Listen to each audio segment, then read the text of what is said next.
We have 44 total in the whole Group A. And then we have 4 more that will be receiving bids on the 15th. And they'll start probably by the time we can contract it and get everything through the holidays. It'll be January 1st before we actually are in the ground. But that's 4 more miles of channels.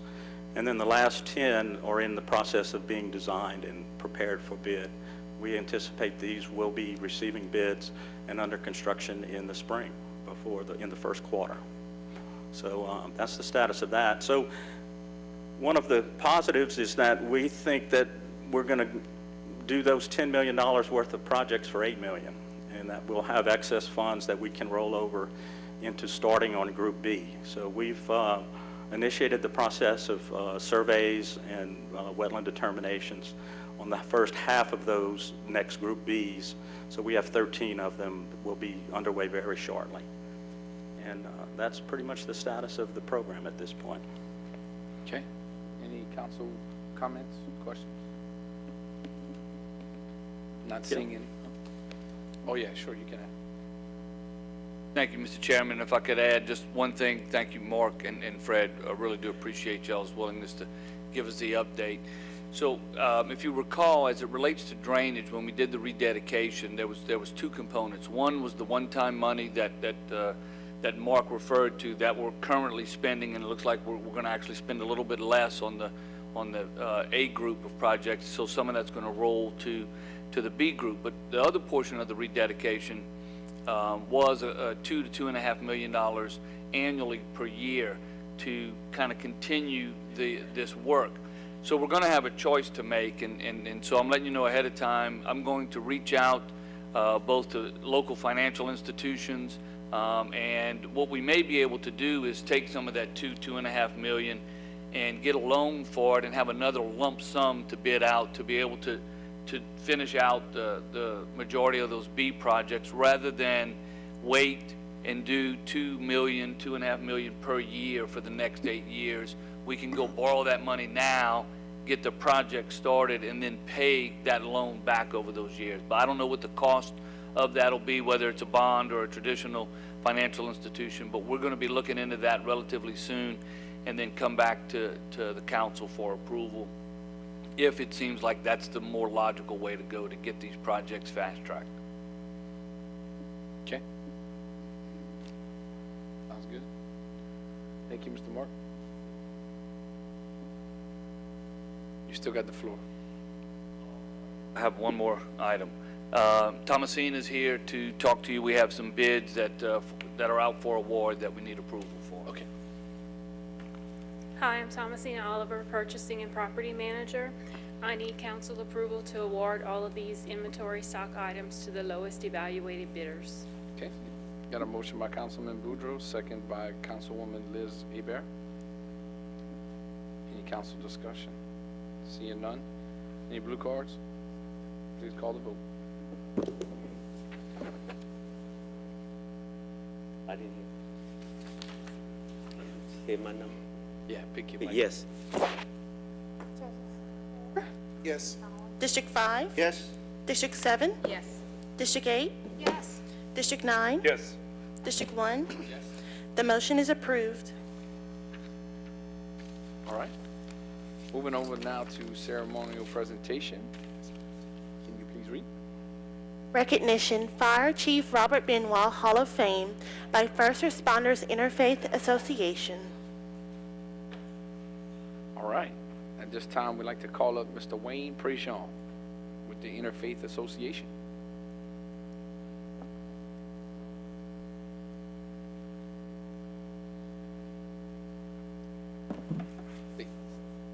They can all come forward. Yeah, that's the board of directors. We have 22. I invited some of them tonight. You didn't want the whole 22? My name is Wayne Prejean, and I represent the Louisiana First Responders Christian Association. And we have developed a Fire Chiefs Hall of Fame, Police Chiefs Hall of Fame, and Sheriff's Hall of Fame. The first organization that we tackled was the Fire Department.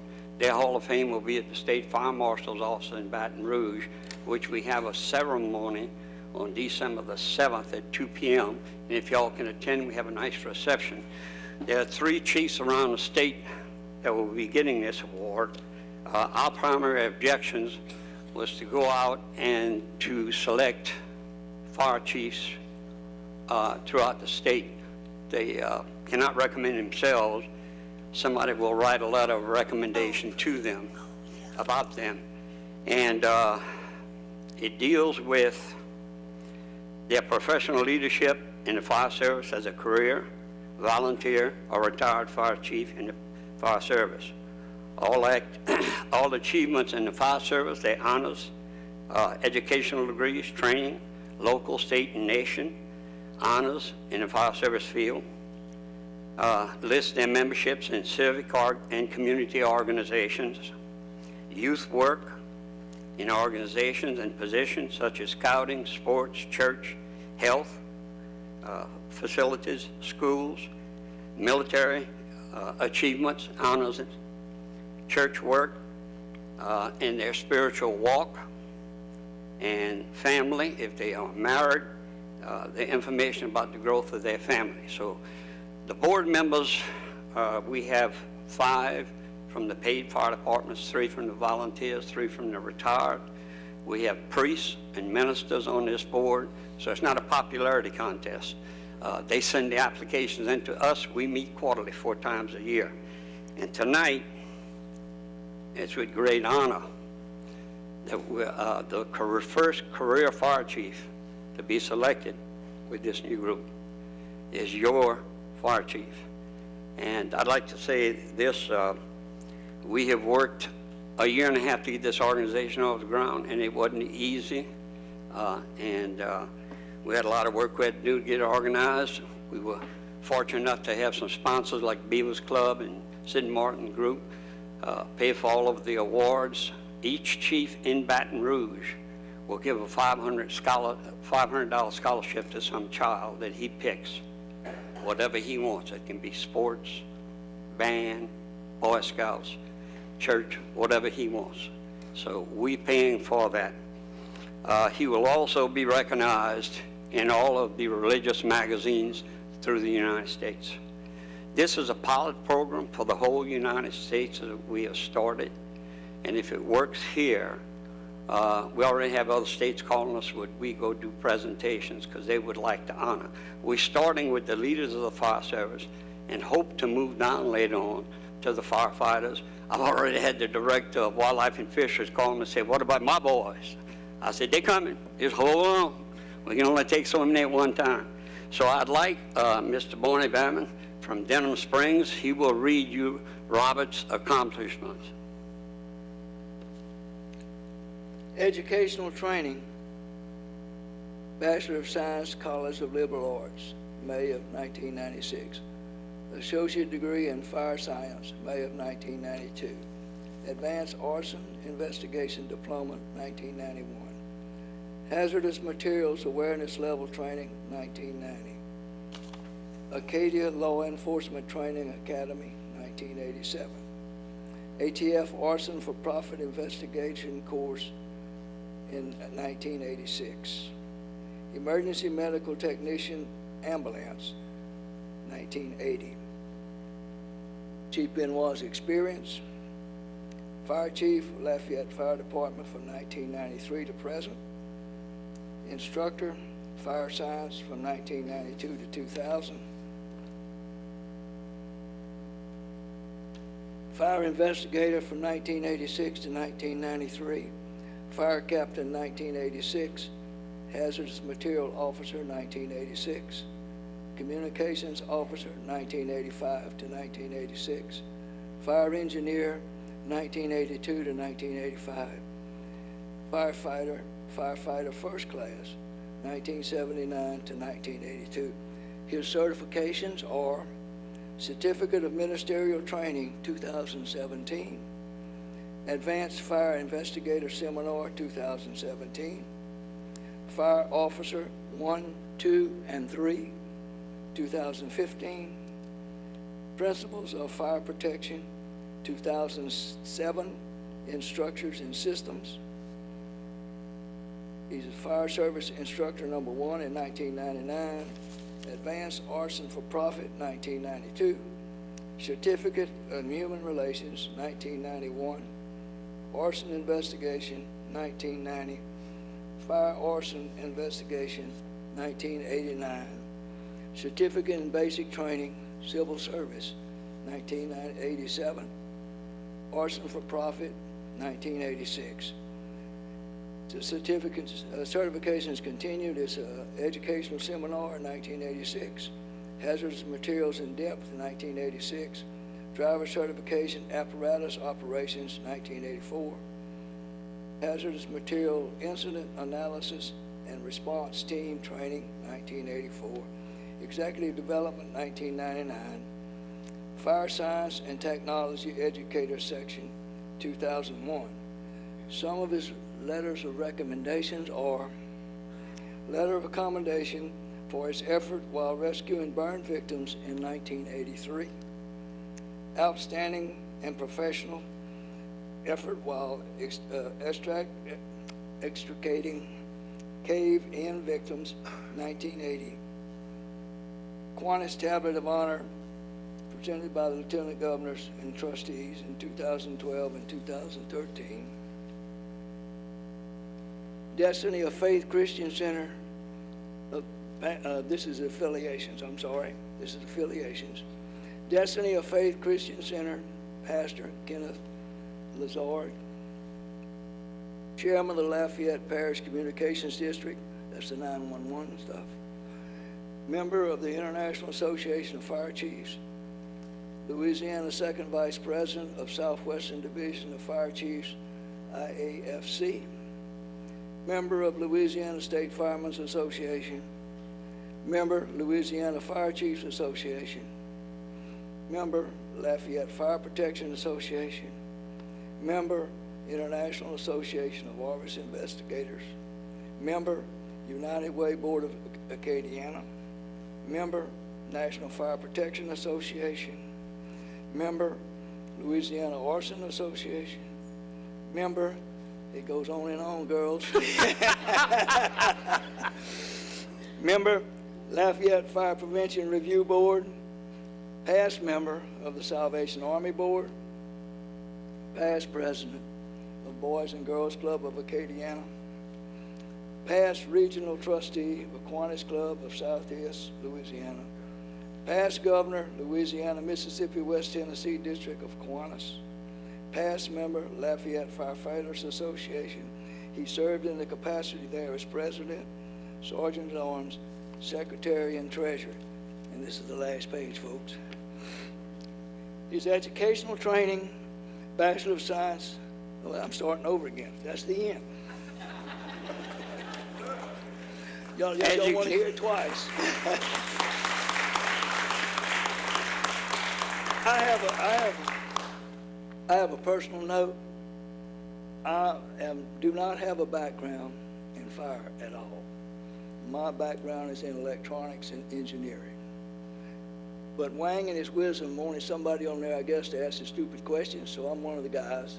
Also, it gives a balance. So I may not know all the acronyms yet and all of that stuff. And I did the same thing you two ladies did the first time I read this, because I just came on the board, and I'm the secretary. So all of this came to me, and I started looking at this stuff. And I said, my God, we got this guy walking on water, you know? And Wang laughed, and he said, hang in there. You're going to understand. I hung in there, and now I understand. All of his accomplishments and achievements are true, and he is an excellent person. You see the competition, how stiff it's going to get. We have 630 fire departments in the state of Louisiana, and they are all going to, a chief cannot submit his name. It has to be somebody in his department or somebody recommends him. But you can see we have two more chiefs, one in Jena, one in Metairie, Louisiana. We will be presenting before the big one in Baton Rouge, the Hall of Fame program. And you can see the competition, you know, what you have to do. It's not a popularity contest. It's about a guy that just put all the energy of his life his heart and his soul. And by the way, I hired Robert, so I have a good puppy dog. Lowell Duyon was one of my Eagle Scouts. And if Lowell don't straighten up, y'all call me. I'll straighten him up for you. But at this time, I'd like, Mayor, would you come down, and Council President? This is a great honor for this city to have the first one. Robert? Chief Benoit?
Sure. Well, Lord our God, we pray a blessing upon all of our first responders, but especially tonight we pray a blessing upon our Fire Chief, Robert Benoit. We pray, dear Lord, that you continue to keep him fast and speedy as a first responder, keeping us all safe, our citizenship, and as our property safe from all fires. In the name of the Father, the Son, and the Holy Spirit, amen. Congratulations, Chief. Robert, hold just a minute. Chief Bobby, your boy is from District 5 around the Chico area. Born is from Denham Springs. Sidney is going to close out for us. He is a state prayer advocate.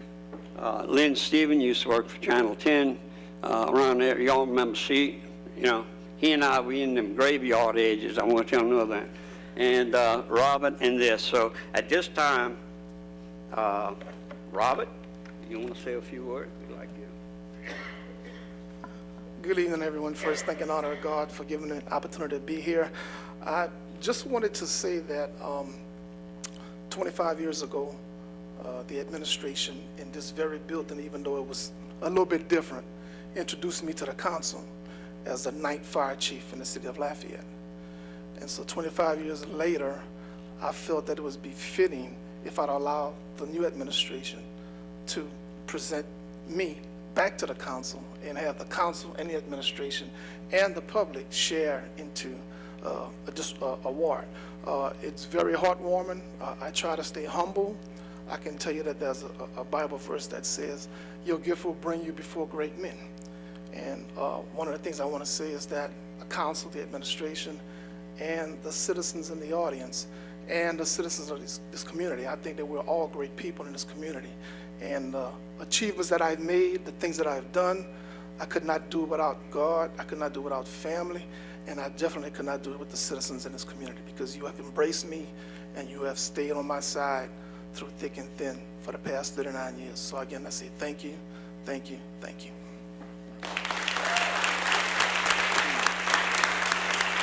We'd like to thank you. We'd like to thank you for this time, all of you.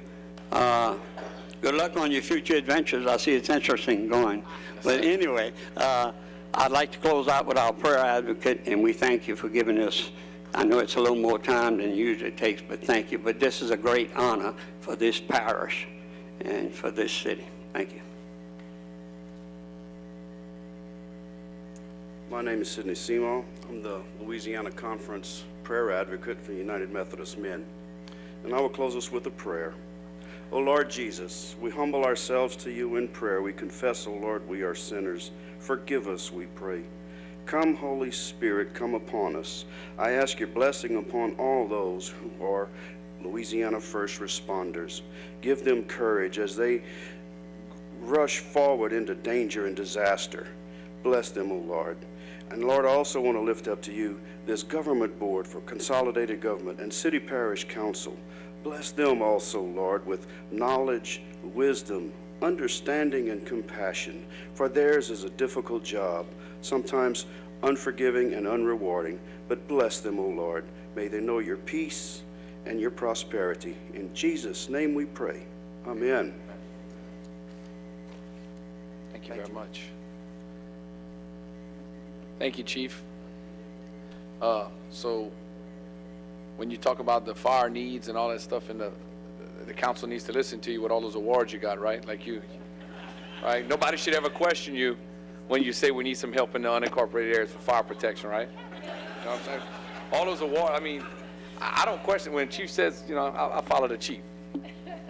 I had to throw that in there. Have a good night, Chief. Go celebrate. Thank you, Mr. Prejean. Thank you for reaching out to me. Thank y'all so much, members, and y'all be safe. Thank you. That concludes the ceremonial presentation. We'll keep moving with the meeting here. We'll now move to executive session. Ask Cindy to read, please.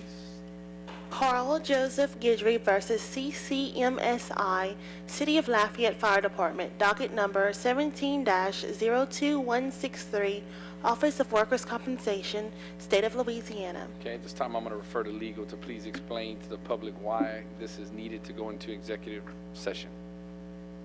Yes, sir, Mr. Chairman. This matter involves pending litigation in which LCG is a party, and because of the nature of the claims and defenses asserted in this litigation, it's my opinion that discussion of the litigation in open session will have a detrimental effect on the litigation or bargaining position of LCG in the litigation. For that reason, it's my opinion that an executive session is permissible and appropriate for discussion of the litigation, and I recommend that the council go into executive session for that purpose. Thank you for that explanation. Got a motion by Councilman Bellard, second by Councilman Terrio. All right, call a vote to go into executive session. District 4? Yes. District 5? Yes. District 7? Yes. District 8? Yes. District 9? Yes. Yes. District 3? Yes. The motion is approved. Okay. Y'all stay tuned. We'll be back.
I got you.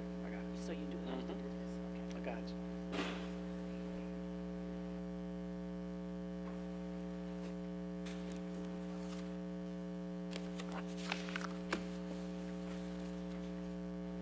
All right. Ready? This time I need a motion and a second to return from executive session. Motion by Councilman Boudreaux, second by Councilwoman Liz Hebert. And Mr. Chair, just right quick, Council District 8, Liz Hebert, her monitor is not working right now, but we would have to power the system completely back up again, but she's good with the just voice voting tonight. Okay. All right.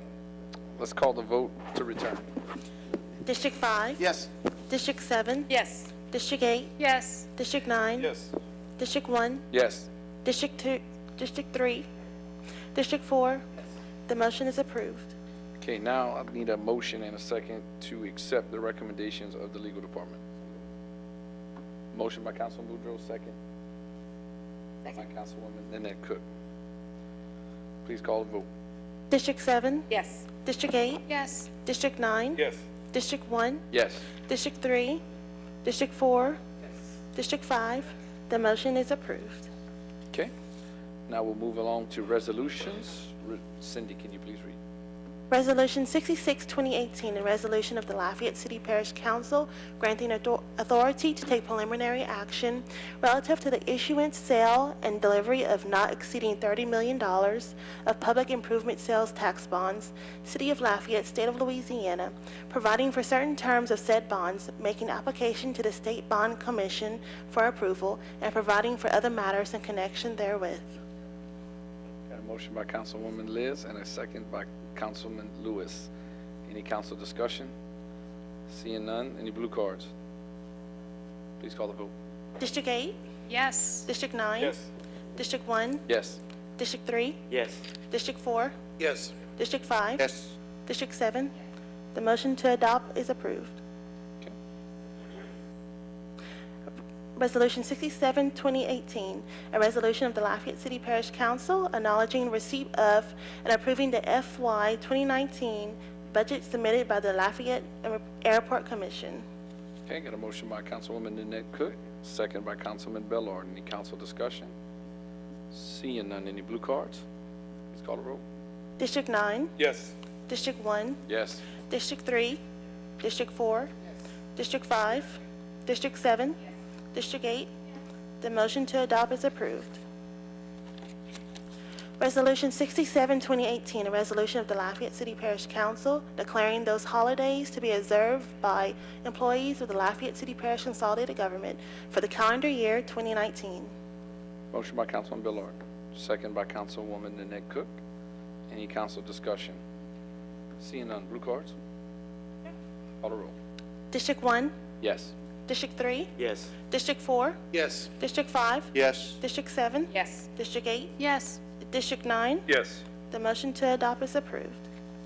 Resolution 69, 2018, a resolution of the Lafayette City Parish Council affirming the selection of funding recipients for the 2018-2019 External Agencies Funding Program.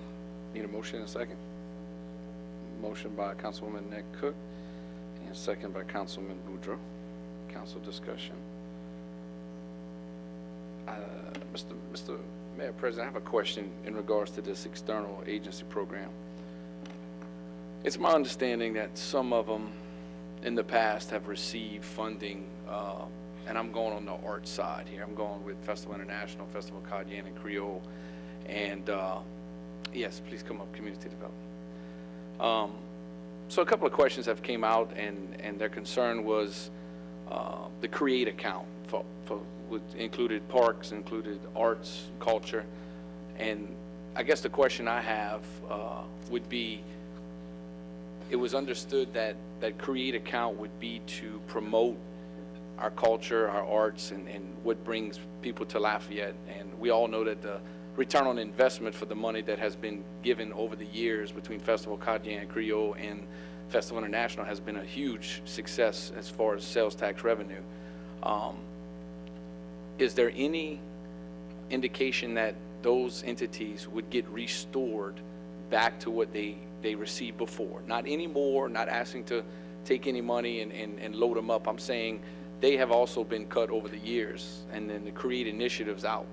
So we noticed that funding has several $100,000 in there, that nothing was done in the current budget year. What is the intent? We've had somebody come over here talking about the parks and turning one of the parks into a skating thing or rollerblading, and I just want to understand, and there's other people out here that want to know what is community development. Did we look into restoring those external agencies that fell into the CREATE category, so to speak? And if we didn't, would just kind of guide me as far as for where we're going to go in the future. Okay. I got you. Like who's first now? Yeah, I'll go first, and certainly Dr. Nelson can fill you in on the specifics of how the process works as it relates to the external agencies.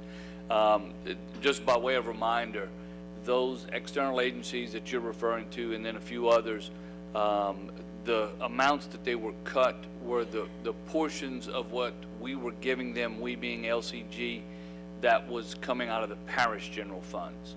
So they were getting both city and parish money, Right. to the tune of whatever those amounts were. And then I think it was our first year when we saw the big $4 million decrease in sales tax for the parish. We took away the parish portion of that funding. The city has remained at 100% for all of the entities the external agencies that existed. So that 4% cut reflects what the parish couldn't provide. We zeroed out what the parish Zeroed out. was paying, because, and then we still had to cut more in the parish, the 4% to a bunch of other stuff. We zeroed out any of the external agencies as it related to arts and culture out of the parish budget. Okay. Yeah, so the city is still funding 100% of what it did fund. So to follow up your question then is, well, is CREATE just going to go in and replace that money that the parish was putting up for those external agencies? And my short answer would be the intention is not to do that. And I would go further to say that those entities, those external agencies, had been placed in the budget over the course of years, but it hadn't been the same agencies throughout the years. Sometimes this one's in, sometimes this one's out. Festival, Acadian Festival International, are two of the ones that have remained in there fairly consistently, but not everybody is in that same consistent mode. And so it was always kind of, for lack of a better phrase, there was more of an art to who was picked. It depended on who the council was, who the administration was, as to who received the funds and how much. They put a formula in place that Dr. Nelson can talk to you about that took it out of that to make it more factual based on applications and what we felt like the return on investment was.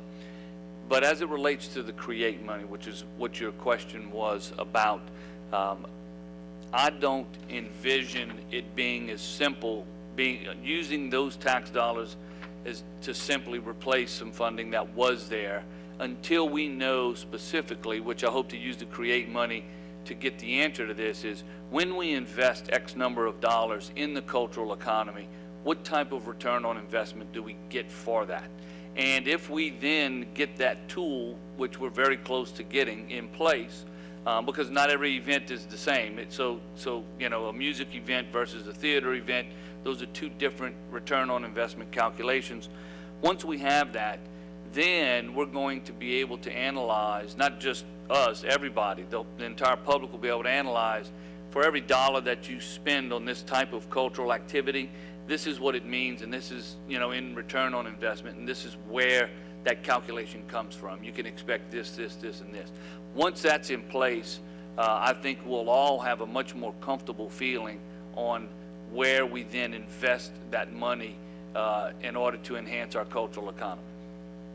Okay. That was kind of a long answer. So if I didn't, if I didn't answer clearly, certainly follow up and ask me another question. And that's fine, because prior to me getting on the council, there was funding going to all. So it's not my initiative. I'm just would say that you might want to look at those festivals and the Mardi Gras and those, look at the return on investment, because there is a return on investment and study done on the festivals and can tell you how much hotels were booked, capacity. I mean, we have that. So the question was, hey, how come that doesn't fall into the category? So, Yeah. And Mr. Chairman, it certainly does. And we know that we have those calculations. What we don't have is anything to compare it to.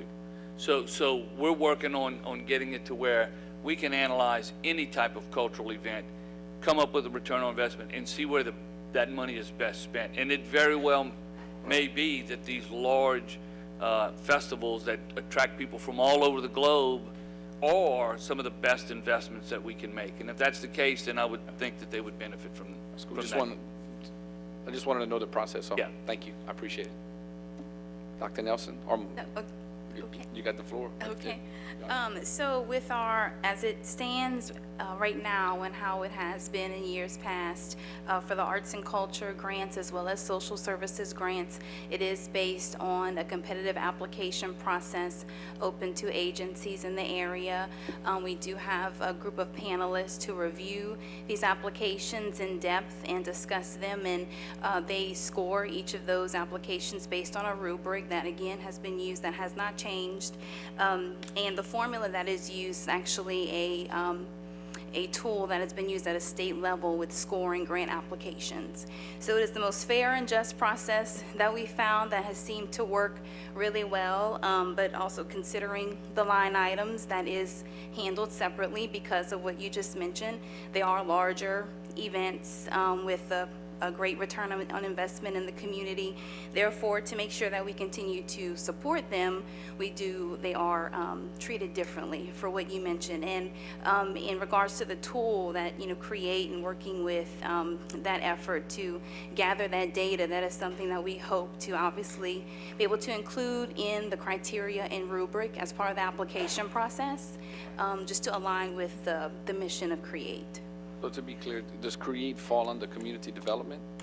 No, Or sir. is it falling under administration? It's under the Mayor President's office. All right. Cool. Any council discussion? I'm not seeing none. Thank you, Okay. Dr. Nelson. Okay, thank you. All right. Any blue cards? Mr. Chair, we did have 2 citizens who signed in who did not wish to speak, who signed in to support the resolution. Okay.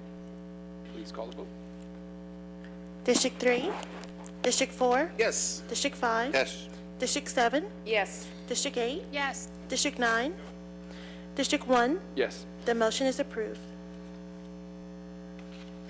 Resolution 70, 2018, a resolution of the Lafayette City Parish Council expressing its opposition to any possible sale, lease, third-party management agreement, partnership, or disposition in whole or in substantial part of the City of Lafayette utility system. Motion by Councilman Terrio, second by Councilwoman Annette Cook. Any council discussion? Okay. Any blue cards? We did have 3 citizens who signed in support of the resolution who did not wish to speak. We do have 4 citizens who signed in to speak, first of which is Terry Huval, and he will be followed by Andrew Duyon.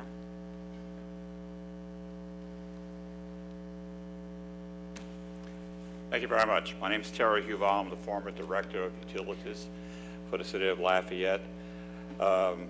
As you may know, the Next Gen group decided to withdraw their interest in coming into Lafayette and trying to take over the utility system. We hope there's some sincerity behind that, and looking at their letter, the last statement says, "We appreciate your consideration and look forward to any related discussions that may arise in the future." And I would hope that there will never be that case.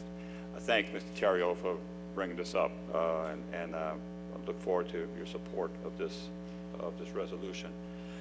Just so you know that during this whole lengthy process of dealing with the Bernhardt Group, that I had 4 different job offers by the Bernhardt folks to be their head of their utility system in Lafayette should they take it over.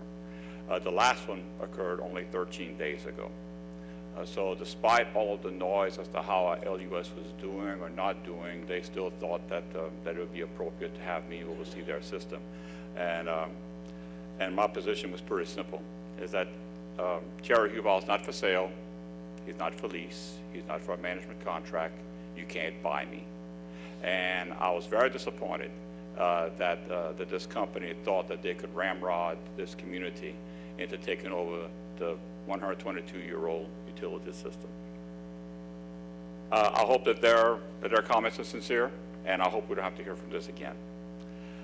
There are some things that has kind of come up in the discussion during the LPUA meetings, and I guess since I'm not working here anymore, I have some things I wanted to kind of clear up. One had to do with the $1.7 million having to do for the lift stations. The issue was discovered that LUS had served lift stations using the telecommunications system, and the systems weren't connected.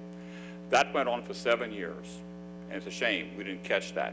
Neither did our CPAs, neither did our auditors, neither did the PSC. We caught it ourselves. When we saw that there were some questions coming up about those lift stations, I ordered a check to make sure that everything was right. And when I found out that it wasn't, I was very, very disappointed. And the first thing I did was talk to Mr. Robideau and let him know that we found this. And once we found out what the level of magnitude of it was, my position was we need to refund the money back from LUS Fiber to the utility system, and that we need to report it to the Public Service Commission, which is what's going on now. So we didn't try to hide. No, we could have not, if I wouldn't have decided that we're going to disclose this, it probably would not have gotten disclosed because it was not a findable. It's not some that people could find very easily.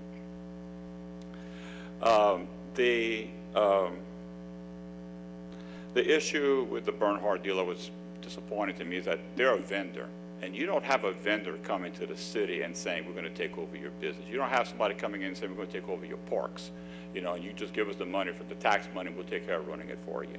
And so to have that go on for so long and to have a vendor dictating it, I think was very disappointing for our community. There's also been a discussion about the $240 million of bonds that we tried to issue. We came to the council asking them to give us the authority to go to the State Bond Commission to issue up to the $200 million or so of bonds. We weren't planning to spend that at one time. The council, the LPUA came back and said, that's a lot at one time. Why don't you guys cut it down to 70? And we did. We agreed to that. And for some reason, it never made to the State Bond Commission. It was supposed to have been gone to the State Bond Commission. It was approved by the LPUA, approved by the council, and it never did. So in the meantime, LUS is getting further and further back and getting the things done that its ratepayers are paying for. I mean, we had an increase in rates to support these projects. So I look forward to hopefully that coming to pass. The last item I want to share with you about the idea of selling the utility system is that before I came to work here, I worked for Gulf States Utilities and then worked for Entergy. When Gulf States was being bought by Entergy in the early 1990s, the promise was they weren't going to change anything, have more resources, all this really positive stuff. As soon as they took over, the first message I got in the manager's meeting with the company was that we're going to cut expenses. We're going to cut tree trimming, we're going to cut replacing poles because we need to get our money back as fast as we can. And then when the Public Service Commission picked up on that, they ultimately had to give Entergy a rate increase to be able to bring their system back up to speed again. So that's the thing you got to watch out going forward, and I look forward to helping you at any time in the future that I can. Thank you. Thank you, sir. Andrew Duyon, followed by Michael Moss. Good evening. I made these comments at the LPUA meeting, and I'm going to make them again. I think they seem to resonate and have a bigger audience. I've previously spoken to the LPUA about what a terrible deal the Next Gen proposal would have been for Lafayette. I'm convinced that the facts showed that. But I'd like to speak to a larger overriding issue with the whole idea of private management or sale or lease of LUS. This is about public power. 2,000 plus entities throughout this country that serve their communities. Public power has a sterling reputation of very competitive rates, great reliability, and excellent customer service delivered by people who know their customers. I don't subscribe to the belief that private business always does a better job than government. In the case of the utilities industry, that's clearly not the case. Public power regularly outperforms investor-owned utilities. I was very proud to have worked for LUS. Let me tell you what I saw of LUS from the inside. LUS has its own corporate culture. Its employees and management see themselves as a company, not merely as people working for the city. They're focused on the bottom line, but not to put profits into the hands of shareholders and investors, but rather to plow those profits back into two things: the city via ILOT and the capital program to ensure that the system stays in tip-top shape. This is a very, very important distinction: serving the people versus serving shareholders or investors. We understand the necessary balance between profits, service, and reliability. Let me remind you who manages the operation of LUS today.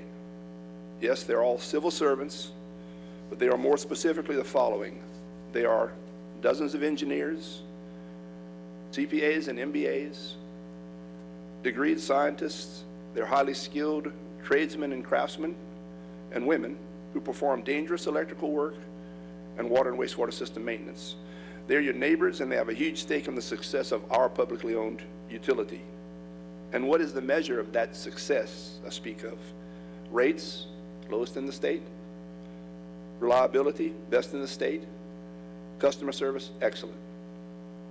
I ask you today to recognize the difference between people who follow a higher calling and people who are essentially venture capitalists. Our utility should not be a vehicle to enrich others outside our community.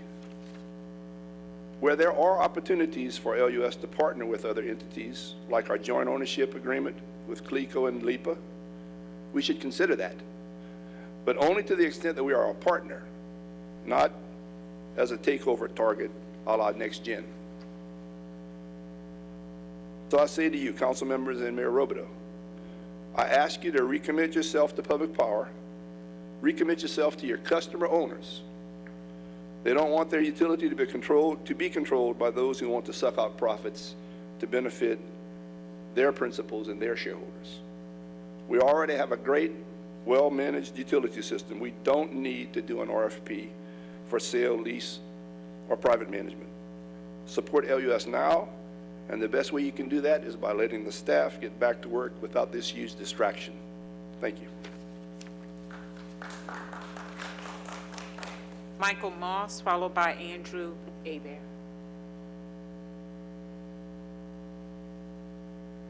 My question tonight is, when will it stop? What is to stop corporate America from proposing to manage the police department, the fire department, the mayor president's office, or for that matter, even the city parish council? What I want is to have my lights on when I flip the switch, to have my water run when I turn on the faucet, flawlessly as it is now, at a reasonable rate. So that is why I'm asking the council to support amendment number 11 and vote yes. Thank you. Final speaker, Andrew Abair.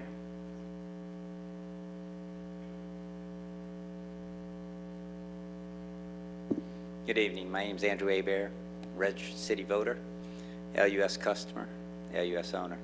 Thank you, Mr. Terrio, for your resolution. I would like to see the LPUA board also pass the same resolution, so respectfully ask them to place it on the next agenda. I worked for LUS for 5 years during Hurricane, I think it was Hilda. And that brings me to the point of a public-owned utility in Hurricane Alley. Now imagine you get a generation plant miles from here. We have a hurricane come through here, and you got to wait for thousands of miles of power lines to be rebuilt. But you got a jewel. You got Lafayette Utility Systems. Now let's think about this. You have a power plant in your backyard. That power plant provides you with electricity for your clean water that you drill and supply to this community, the entire parish. You also have that electricity that supplies the sewer plants that clean and sanitize the water that we use right here. It's kind of like when a hurricane comes through Lafayette and and the guy down the road has his generator on, and his lights are on, and his air conditioning on, he's comfortable. We can have that same jewel of comfort by keeping LUS as ours, not by corporates. I don't know if y'all know this, but utility companies are guaranteed to have a 10% return on their investment. Guaranteed. So you get an 8% return in lieu of tax. Not bad. But that money stays here. It employs people here. In fact, all those people that work at LUS live around here. So it's not just their business, their life, it's their family, it's their income, it's their community. We have an opportunity to keep that. And I applaud this resolution, and I would like the parish president and the council to put this to rest, to say, hey, we got a good thing going. It's been going for a long time. I think we continue to do that. I appreciate your support. Mr. Terrio, as a non-LPUA member, thank you for putting that resolution forward. I respectfully ask the LPUA members now to place that on your agenda. Thank you. Okay. No, the final speaker. Okay. All right.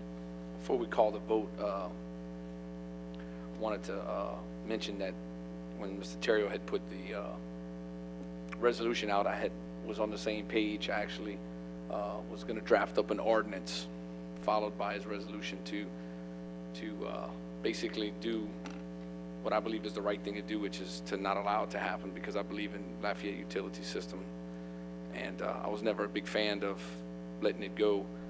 And you know, I just think some people out there, I got something in the mail. I'm pretty sure y'all got the same mail.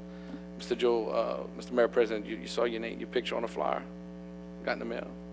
You approved that, or they just used your picture? No? Okay. Because, you know, the thing is, they have you on there saying, don't support the courthouse, don't support these taxes, we don't need it because we've been managing for 3 years. And I had to scratch my head and I said, wow, how many budgets we went through where we cut the parishes. Oh, you just heard it tonight, we don't even have any money to help out the external agencies. So, and then I hear the possibility of entertaining the sale of LUS, and I'm going, wait, LUS never had to have budget cuts. They make $20 million to the city. So I don't think this thing should have ever even been brought up. You know, in my opinion, this thing should have never even been entertained. You know, and to have people say that you're against this and we have all the money we need. Well, we had all the money we needed with LUS all along. So, you know, I'm puzzled as for how someone can look at it that way and say this way, but folks, make no mistake, me and Mr. Terrio and the rest of the council probably feel the same way. LUS is for us, for Lafayette. So.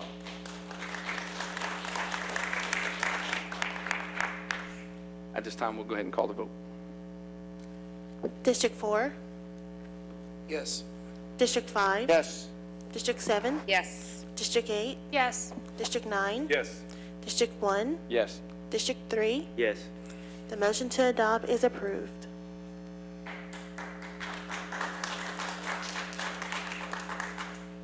All right, we'll now move to reports and or discussions. At this time, can you please read, Cindy? Annual LSU Ag Center Report. Okay, at this time, I'd like to give the floor to Mr. Charles Hebert, County Agent Parish Chairman, or his representative, to lead us in the discussion and Thank you. educate us on what's going on.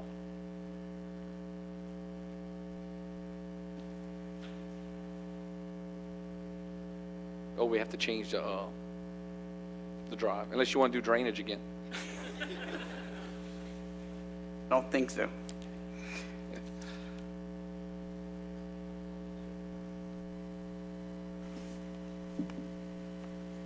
Okay, thank you. I'm Charles Hebert, County Agent, Parish Chair with the LSU Ag Center.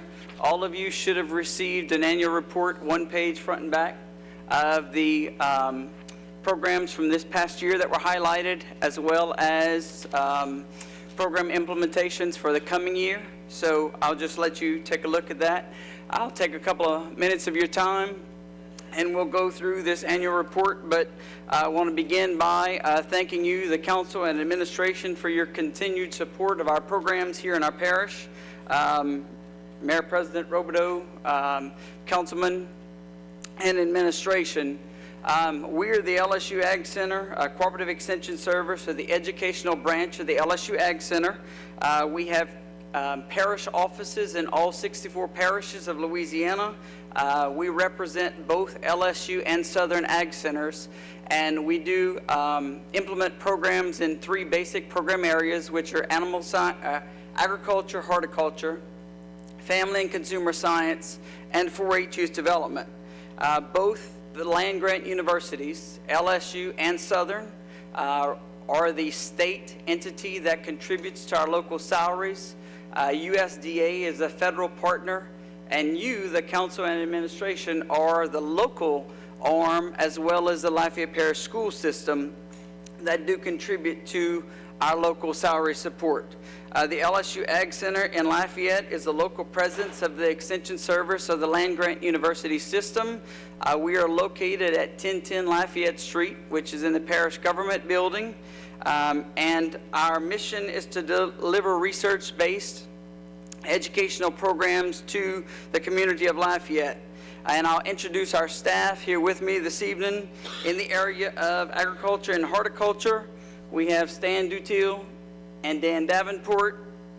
In the area of family and consumer science, we have Tiffany Williams and Bobby Mitchell. And then in 4-H, we have Victoria Dupuy and Cassie Phillips, as well as myself.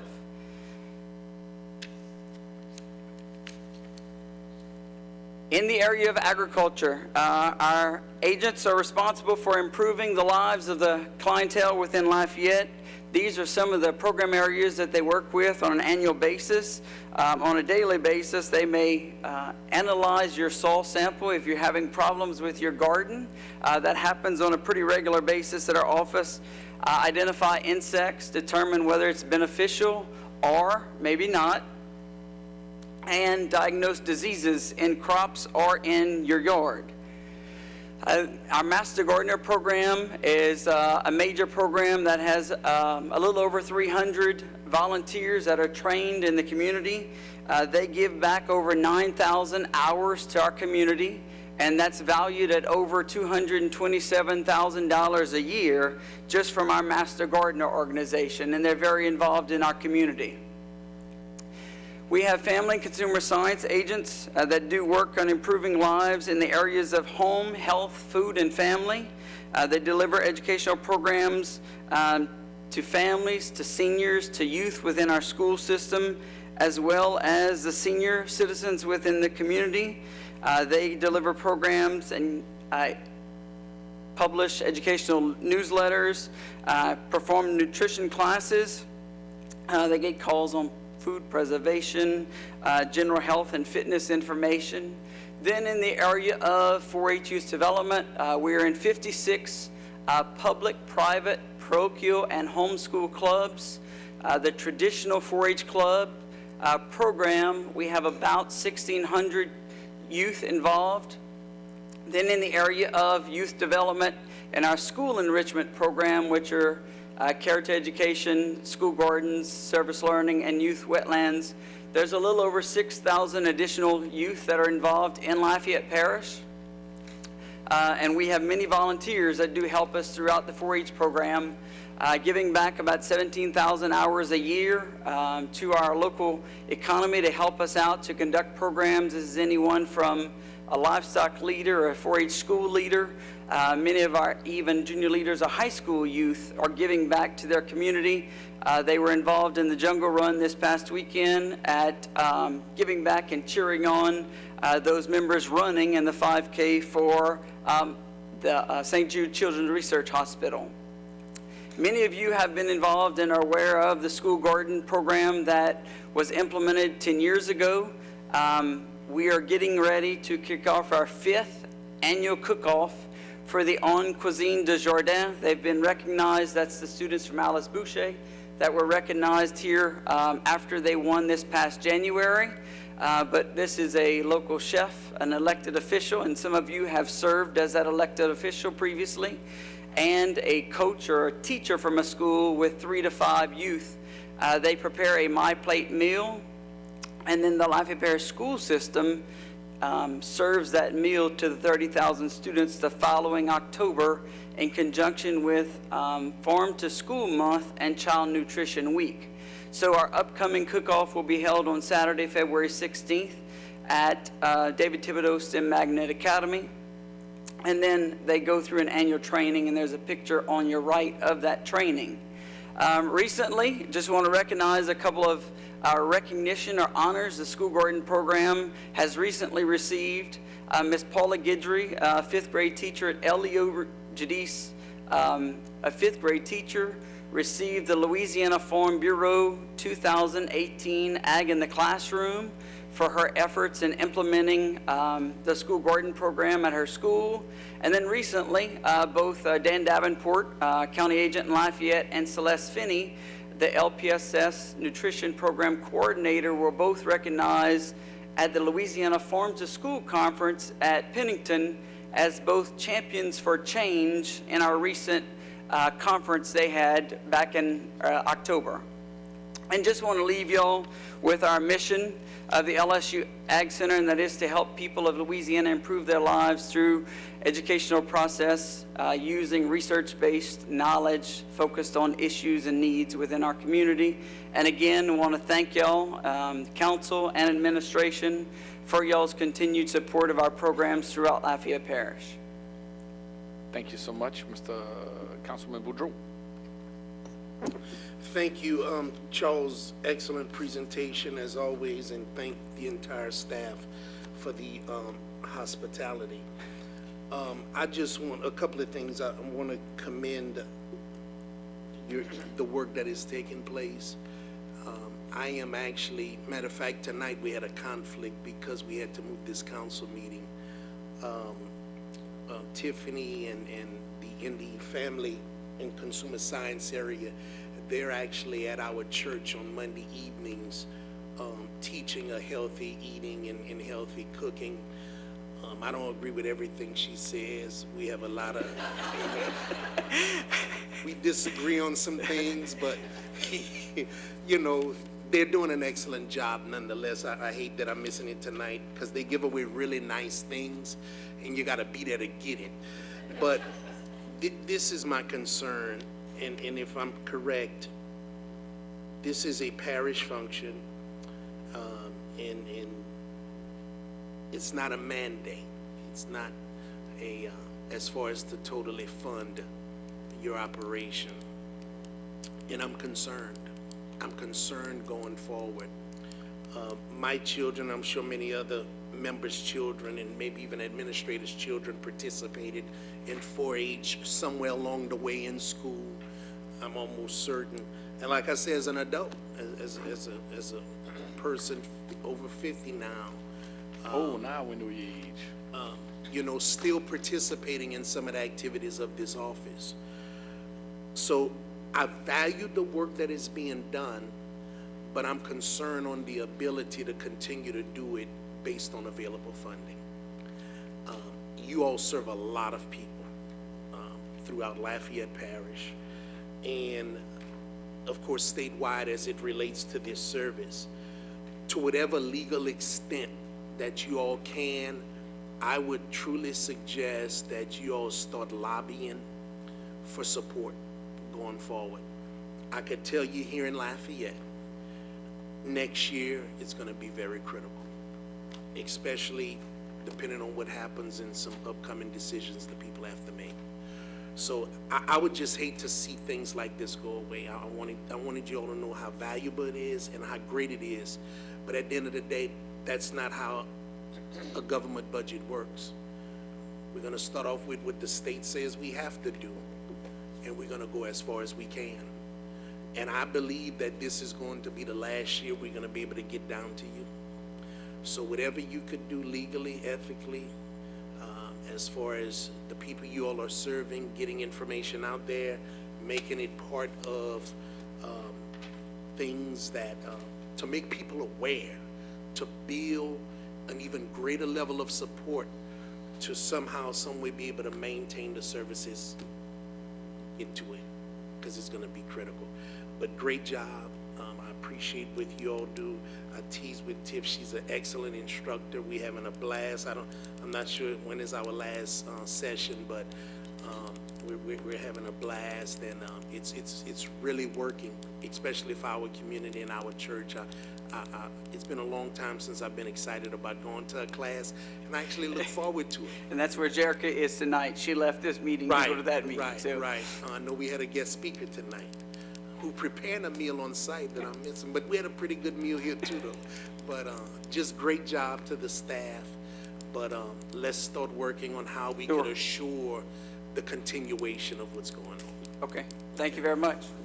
Thank you, Charles. I just want to basically echo and ditto the same thing. That was one of my concerns. I think we spoke over the phone, is that until we can get the, depending what happens tomorrow, depending what happens in December, if nothing goes through, then we're definitely going to be in a position that I don't want to be in, because I support agriculture. I grew up with my dad at Farm Bureau, going to all the farmers in the Karen Crow area, and 4-H, and I support 4-H. I buy a hog every year, and I think it's really great for the kids. I think it's great for the community to have you guys there. But Councilman Boudreaux and I have been on the finance team, and you dodged a bullet this year, thanks to the vote of the parking garage to let that go. But the parish is gonna, when you said you had a parish building, I picked at the rest. I said, I didn't even know we still had a parish building left that you can be in, Yeah. It's a joke, but it's not a joke. Title of the building, right. Right, absolutely. So whatever I can do to help assist, or if you need to go to the other municipalities, definitely think. Sure, we'll begin those conversations. Yeah. Definitely. Cool, thank you for your time, Mr. Charles. Okay, thank you, staff. appreciate Thank it. you for coming, appreciate it. Any blue cards or anything? No? No, sir. Okay. All right, let's move to ordinances for final adoption. Cindy, can you please read? Ordinance 187, 2018, an ordinance of the Lafayette City Parish Council providing for the issuance and sale of public improvement sales tax refunding bonds, Series 2018A of the City of Lafayette, State of Louisiana, prescribing the form of said bonds, providing for fixing the maturities of and interest rates on said bonds, providing for the payment of said bonds, and the application of the proceeds thereof to the refunding of certain bonds of said city, approving the preliminary official statement in connection therewith, providing for the acceptance of an offer to purchase said bonds, and providing for other matters in connection therewith. Got a motion by Councilman Bellard, second by Councilman Boudreaux. Any council discussion? Seeing none, blue cards? Please call the vote. District 5? Yes. District 7? Yes. District 8? Yes. District 9? District 1? Yes. District 3? District 4? The motion to adopt is approved. Ordinance 188, 2018, a 29th supplemental ordinance of the Lafayette City Parish Council amending and supplementing an ordinance adopted on April 8, 1986, the General Bond Ordinance, to provide for the issuance of public improvement sales tax refunding bonds, Series 2018B of the City of Lafayette, State of Louisiana, the issuer, pursuant to the General Bond Ordinance, prescribing the form of said bonds, providing for fixing the maturities of and interest rates on said bonds, providing for the payment of said bonds, and the application of the proceeds thereof, approving the preliminary official statement in connection therewith, and providing for other matters in connection therewith. A motion and a second. Motion by Councilman Bellard, second by Councilman Lewis. Any council discussion? Seeing absolutely none, blue cards? District 7? Yes. District 8? Yes. District 9? Yes. District 1? Yes. District 3? Yes. District 4? District 5? The motion to adopt is approved. Ordinance 189, 2018, and 30th supplemental ordinance of the Lafayette City Parish Consolidated Lafayette City Parish Council, amending the supplementing an ordinance adopted on April 8th, 1986, the General Bond Ordinance, to provide for the issuance of public improvement sales tax bonds, Series 2018C of the